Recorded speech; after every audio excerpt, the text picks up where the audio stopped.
Welcome back to the Sportsmax zone. We continue with the FIFA World Cup in Qatar. The tournament continues on Saturday with 4 more fixtures.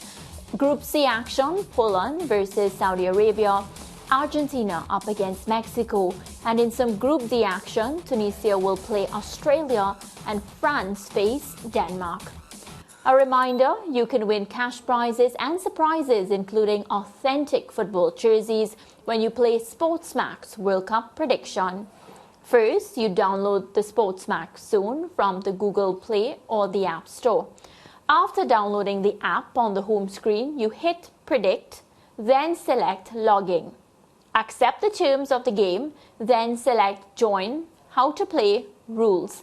Rules and prizes are provided. So you select the game of choice, then you select the game for your prediction, and then you are able to set the scores and then hit Submit. So looking forward to see you join on the action, and of course, we'll be predicting as well. So let's see who can win. Our football correspondent, Simon Evans, he's still with us. Simon? Yes. All right, so what are your predictions now for Saturday matches? So we'll start with Tunisia versus Australia. Both teams coming off losses.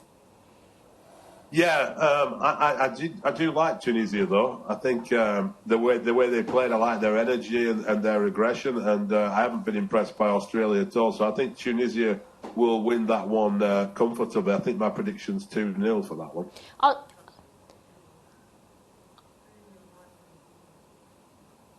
3-0, 1-0.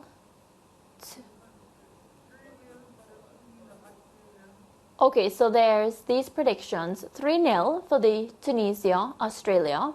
1-0 for Poland, Saudi Arabia. France, they're saying France is going to win 2-0 against Denmark. And in Group C, Simon, you're saying a 2-0 win? Wow. Yeah. So you're giving Argentina the win for Group C? Yes. Yeah, all right. Well, there are a couple of other matches that we are... Well, let's focus on that Argentina-Mexico game. Very important for Argentina, having stumbled in their opener. What would they have to do, Simon, to ensure that they get their title hopes back on track?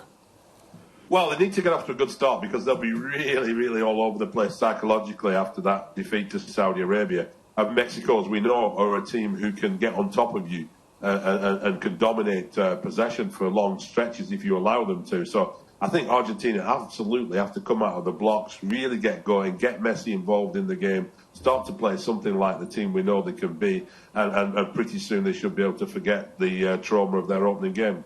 Yeah, not that they were awful in their opening game, Simon, because they had long periods of good offence and threatening play. It's just that the Saudi Arabians played out of their skins and played with so much heart and determination that they toppled the more fancied team. But I don't know that there is much more that Argentina could do in open play to get a result on Saturday. Yeah, I mean, maybe being, sharper in the final third, yes, and taking their chances more. I agree with you. It's not like they were outplayed by Saudi Arabia or anything like that. But I do think that the pressure they come under in Argentina, it is one of those countries where the media and the public really get on top of a team when it's not going well. And so they'll want to just put that aside really, really quickly. And they don't want to be going in at half-time jittering and thinking about what the headlines might be. So, Simon, I'm going to move across now to the Poland-Saudi Arabia matchup. Saudi Arabia would be extremely confident after being able to beat Argentina in that match and the manner in which they did it. Yeah, of course. They'll be absolutely buzzing after that result. But we do see a lot in tournament football that teams go out and after games like that can struggle sometimes. And I think, Poland are not a spectacular side.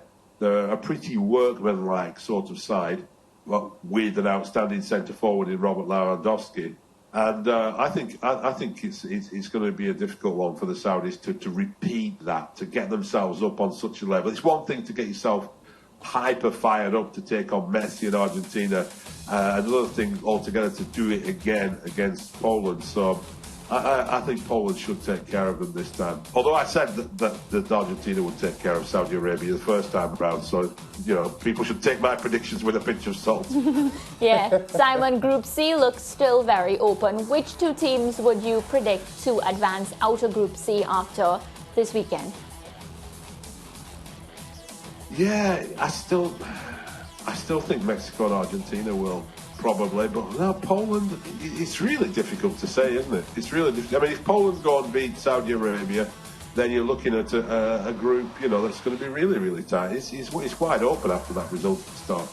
Yeah, the France-Denmark game we would look at as a shoe-in for France. They were among the heaviest scorers in the opening matches, 4 goals. Denmark didn't score any, and Mbappe and company are in a position to, consolidate their position in the group stage.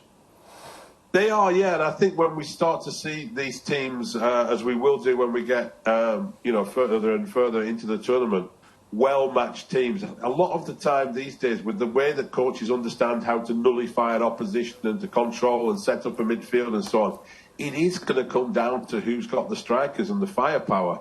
And France, even without Benzema, they have plenty of that, and Denmark just don't really. They're one of those teams, a little bit like Holland as well, that don't have that outstanding striker. So that's something that's going to count against them. I don't think France will run them over, because they are really, we talked about organised teams. Denmark really are one of those. But where they're going to get goals from, and France, you can see where the goals are going to come from. Yeah, and speaking about where the goals are coming from, do you expect Olivier Giroud to have the type of game that he had when they thumped Australia? Yeah, I think he's got to stick with him and stick with that system, because you can spin Mbappe and Griezmann off Giroud very well. It's a logical strike force. It's not particularly different from how they were playing with Benzema, who was sticking very centrally for France, and then with those two players running off him either side. So it makes sense. They don't have to readjust too much if they're going to play with Giroud down the middle. And for the defending champions, Simon, before we go, heading into the tournament with Pogba and Kanté out with injuries, a lot of French fans were a little bit nervous, and then Benzema added to that. But based on their opening game effort, I would think that their hopes would have been lifted a bit, because they looked pretty efficient. Albeit the Aussies aren't, the biggest opposition to face, but clinically, I thought France looked pretty solid.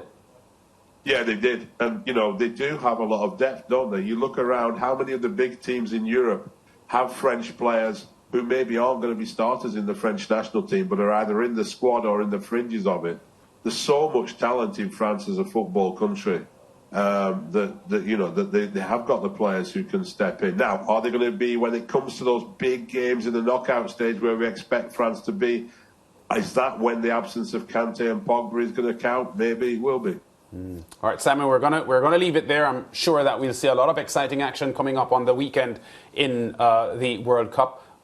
Teams like Argentina and Germany looking to rebound from their opening game stutters. And Germany's going to be an interesting one, isn't it, lads? It's going to be an interesting one. Yes, it will be, for sure. I'll have my eyes glued on that one. So we'll talk early in the week, Simon, next week. All right. Okay. All the best. Simon Evans there. We go to break. A lot more to come on the Sportsmax Zone.